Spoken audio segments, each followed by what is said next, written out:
সুপ্রিয় দর্শকবৃন্দ, আজকে একটি মজার কাহিনী আপনাদের শোনাচ্ছি। একটি মজার কাহিনী আপনাদের জানিয়ে রাখি, আপনারা ভিডিওতে দেখবেন। এবং কাশিয়ানী সমাজসেবা অফিসের রাকিব সাহেব, উনি মুক্তিযোদ্ধা করে দেবে বিধায় এই মুক্তিযোদ্ধার বাড়িতে গিয়ে তার স্ত্রীর কাছ থেকে 1,70,000 টাকা নিয়ে আসে এবং সেখানে বলে আসে, আপনার কাজ যদি না করে দিতে পারি তাহলে আপনাকে সব টাকা ফেরত দেব। দীর্ঘ 8 বছর এই ঘোরাচ্ছে এবং তাদেরকে জানাচ্ছে আমি অমুক অমুককে টাকা দিয়েছি, তারা এই বিষয়টা জানে। আরে টাকা নিয়েছো তুমি, অমুক তমককে দেখাও কেন? এই রাকিব সাহেব সমাজ সেবায় চাকরি করে এবং মিষ্টি মিষ্টি কথা বলে মানুষের সাথে এমন সুন্দর আচরণ, যে আচরণে আপনার চিড়া ভিজে দেয়, আর এইভাবে টাকা নিয়ে থাকে। ভিডিওটি দেখবেন।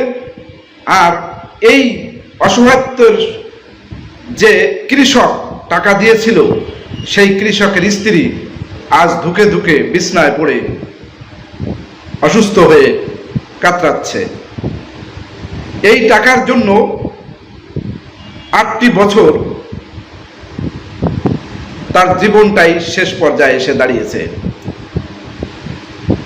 তার হাজবেন্ড, তার স্বামীর কথাও শুনবো এবং তার কথাও ভিডিওতে শুনবো।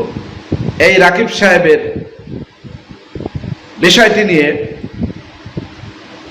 সমাজসেবা ঊর্ধ্বতন কর্মকর্তা দৃষ্টি আকর্ষণ করছি।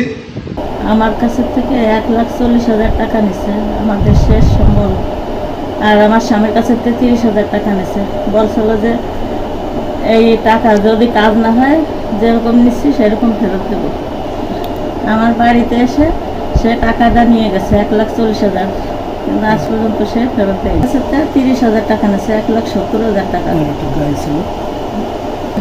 রাকিব আমার কাছ থেকে নিয়েছে 30,000 টাকা, 30,000 টাকা দিয়ে আসি। আর বাকি 1,40,000 টাকা আমার বাড়ি এসে নিয়ে যায়, আমার স্ত্রীর কাছ থেকে ঘুরে যায়, আমার স্ত্রী ঘুরে যায়। এবং সেখানে আমি সামনে উপস্থিত ছিলাম। টাকাটা নিয়ে যখন ওঠে তখন আমার স্ত্রী বলে যে মামা, হ্যাঁ আপনি টাকাটা তো নিশ্চয় কাজ না হলে পারে, কাজ না হলে পারে যেরকম টাকা আপনাকে সেরকম টাকা আমি ফেরত দিয়ে দেবো। কিন্তু দীর্ঘ 8 বছর ধরে সে টাকা দেয় নাই, লামসাম এটা সেটা সামান্য কিছু পয়সা সে দিছে। এতদিন মুক্তিযোদ্ধা মাওলা এবং মুক্তিযোদ্ধা হাসমতের নাম